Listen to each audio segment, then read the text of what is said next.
Medyo seryoso po ang pag-uusapan natin ngayon. Ito po ay tungkol sa hinaing ng isang Thailand basketball national team player, women's team, na si Supavadi Kunchuan.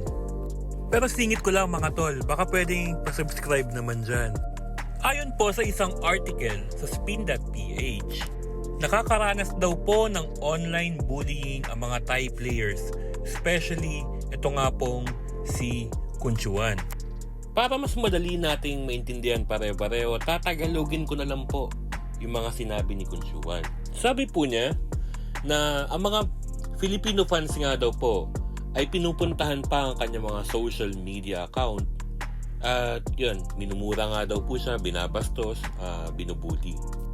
At di na nga daw po niya kinakaya ang mga ito. Nagsimula po ang lahat ng to dahil nga po sa mga kumalat na fake news sa internet. Saad pa nga ni Kunchuan na minsan nagiging playful siya sa court at nakikipag-asaran kasi nga po, ilang taon na niyang nakakalaban ang women's team natin. At karamihan sa mga players natin sa women's team, kaibigan na po ni Kunchuan. At yung mga konting asaran sa court, ang sabi po ni Kunchuan, parang mga konting mental game lang naman daw po yun. Ako mga tol, no, ito ang take ko dito. Nung una napaisip po ako kung gagawan ko ba ng content to. Kasi feeling ko wala namang manonood no? Pero naisip ko, no, kahit konti lang yung makapanood, at least makatulong man lang tayo na matigil na po yung mga ganitong klaseng bagay.